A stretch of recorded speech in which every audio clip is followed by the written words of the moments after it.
নামাজ বা মিলাদ শেষে আমরা বলি আমাদের সবটুকু হয়েছে প্রথম সোনার মদিনায় পৌঁছাইয়া দাও, এটা ঠিক কিনা? ভাই আপনারা করেন, আমি ঠিক না বলে মার খাবো নাকি?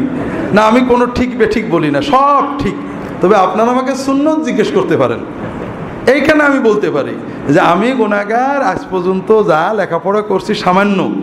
রাসূলুল্লাহ সাল্লাল্লাহু আলাইহি ওয়াসাল্লামের ওফাতের পরে সাহাবী, তাবেঈ, তাবেঈন, আবু হানিফা, শাফিঈ, মালিক, আহমদ ইবনে হাম্বল, হাসান বসরি, জুন্নুন মিসরি, জুনায়েদ বাগদাদী রাহিমাহুমুল্লাহ তাআলা আজমাইন, কেউ কোনো দোয়া কালাম পড়ে বলেছেন আমরা যা কিছু পড়েছি সোনার মদিনায় পৌঁছে দাও, এটা আমি পাইনি।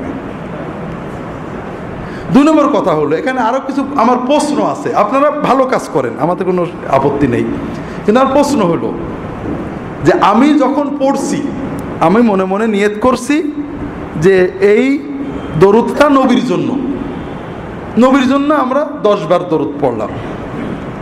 মনের নিয়ত আমার ছিল নবীর জন্য, পড়লামও নবীর জন্য। 10 বার পড়ার, প্রত্যেকবার পড়ার পরে বা 10 বারের পরে ফেরেশতারা তো ওটা নিয়ে নবীজির কবরে যায়নি, বসে আছে যে আমি হাত তুলে বলবো এরপরে যাবে, ঠিক আছে না? আমি কোরআন পড়ছি মনে করেন, যদিও মৃতদের জন্য কোরআন পড়ার সুন্নত পাওয়া যায় না, তারপর আপনি পড়েছেন আপনার আব্বার জন্য, আম্মার জন্য, আপনি পুরো 1 খতম কোরআন পড়েছেন। প্রতিদিনই বসেন যে আম্মার জন্য 1 খতম কোরআন পড়ব। প্রতিদিনই আল্লাহ আপনার অন্তরের কথা জানেন, জানেন না? আপনি আপনার আম্মার জন্য 10টা আয়াত, 100টা আয়াত পড়লেন, আল্লাহ দেখলেন, এরপরে খতম হয়ে গেল, তাও আল্লাহ জানলেন। কিন্তু আল্লাহ তো ওই সওয়াব আপনার আম্মাকে দেবেন না। হুজুর এসে বলবে যে আল্লাহ এই সওয়াবটা অমুকের আম্মার দাও, তারপরে দেবে। কি মনে হয় আপনাদের? যতদিন হুজুর না বলবে ওটা আসমানে ভেসে বেড়াবে, তাই না?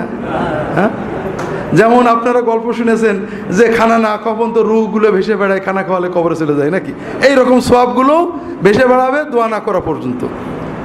এটা কোনো থিওরিতে মেলে না। আমরা যেটা বলবো যে আল্লাহ আমাদের, প্রথম কথা হলো যেটা নিয়ত করেছি ওটা চলে গেছে, নতুন দোয়া করব, আল্লাহ আমাদের এগুলো কবুল করে নাও, এগুলোর ওসিলা আমাদের মাফ করে দাও, আমাদের আব্বা আমার মাফ করো, কবরে শান্তি দাও, মাগফিরাত দাও, রহমত দাও।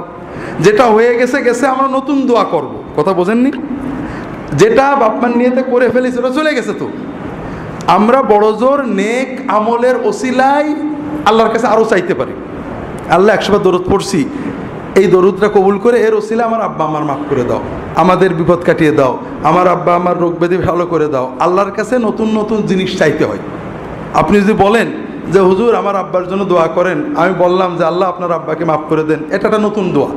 আর আপনি যদি বলেন হুজুর আমি আব্বার জন্য 2 খতম কোরআন পড়েছি, আমার বকশে দেন, তার মানে হলে এতক্ষণ আপনার আব্বা আমা পাইনি, আমি না বললে পাবে না, এটা তো হইল না।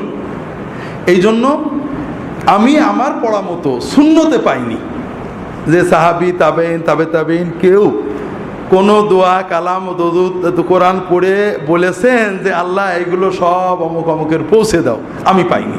আপনারা যদি কেউ পান আমার দেবেন যে সাহাবীরা এরকম করে বলেছেন, অথবা আবু হানিফা বা শাফি, আহমদ, মালিক বলেছেন, আলহামদুলিল্লাহ, আমরা তখন তো শুরু করে দেবো ইনশাআল্লাহ।